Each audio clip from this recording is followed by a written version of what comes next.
That was pretty good. Coach, what's the balance between having good ball movement, executing plays, versus taking a quality shot early in the shot clock if one presents itself? That's a very good question. I think that comes along the lines of like how we want to play. Playing fast, and there's a lot of ways, not necessarily taking quick shots. It's the right shot, and sometimes those are, our guys get to the rim. That's the first priority. Whether we have a mismatch or an advantage down on the block, that's great. If the team shrinks in and tries to collect that, the double team, you get a wide open three because of the way that their defense is shifted. We've talked so much about your team's pace and wanting to push it. How do you as a coaching staff evaluate pace?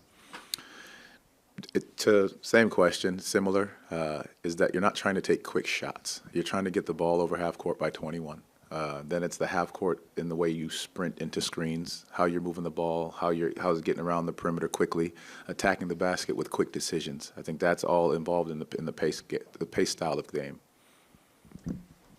How much more emphasis is the coaching staff placing on crashing the offensive board in order to generate more possessions? Yeah, I think the league has done a great job of that, and other teams are doing the exact same thing. How can you generate more possessions? And crashing has been a big key for a lot of us, and I think what we've talked about more than just the crash is how do we create and generate more offense through our defense, deflections, getting steals, disrupting the offense in order to get out on the break.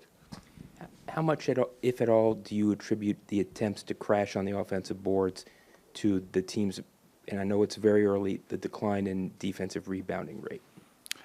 Yeah, I think you have to crash the right way. I think there's an ability to do it to where the teams aren't getting out on just run outs and leak outs. You've got to be in front of the guys that are trying to get out in transition ahead of time, so you don't want to just fly in there blindly. Paolo's had 5 or 6 assists in the first quarter alone, the last couple of games. Just how dangerous does that make your offense when he's passing the way he has the last couple of games? It's been absolutely awesome to watch how he's just picking apart defenses early on, because it's making his life easier later. He's willing and knows how to make those passes. Teams are collapsing early, so he's continuing to find the right play, and I think that it makes it tough for teams to load up on him when he's passing the ball that way. Did watching the film match what you saw live in terms of the execution and the intensity? Yeah, I thought there was a sense of urgency behind our guys, the ability to get out and defend the right way, getting into the ball, covering for each other, communicating at a high level, sprinting into screens, sprinting into the defensive coverages. I thought they did a very good job, putting together a all-around game plan. Coach, you're going against some elite defenders now with Alex R., Bilal, and Keyshawn. How do you game plan for defenders like that with your best players? I think you just got to continue to move the ball, put them in the right position, to get downhill, attack the basket, but also having our guys read when the defense is coming across the lane.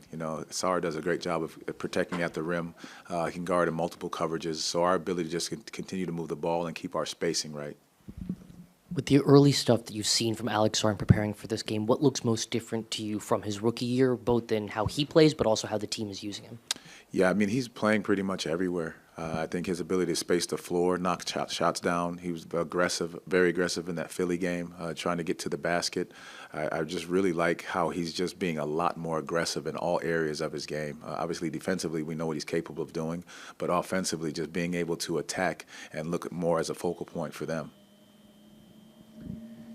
Jamahl, where did many teams are trying to play faster, Miami, for instance, who didn't used to play fast.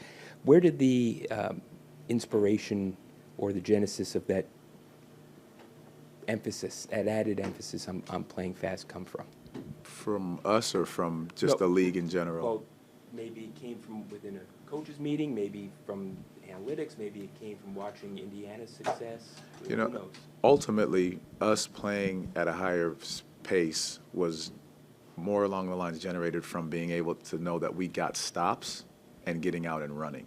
So it was more about being efficient in our running game offensively than it was about just trying to play at a breakneck speed, because we knew we were going to get stops. So our ability to get out and run and convert on the other end was a high priority. And so that's why we're talking about playing faster per se, is that we wanted to make sure we got stops, but that we were trying to get out in transition and convert on the other end with that advantage. Anything else? Go ahead. Coach, I want to He had the same coach for the last 3 years in France before coming to the NBA, and before coming, he was kind of worried about going with a new coach. How the coach gonna use him? How are things going with him? How is he adapting? He's been absolutely great. His versatility on the court, his willingness to do whatever is necessary to be on the court has been fantastic. He works extremely hard. He understands the game. He asks all the right questions. So it's been great to have him. He's adjusting just fine with us, and the guys absolutely love him. They trust him. They know how hard he works, and what a great defender he is, and just being an all-around great teammate. He's been that since he's been here. And you also got a few European players in your team. How can you say that they are teach basketball differently than in America? And is it maybe harder for them to adapt because of that?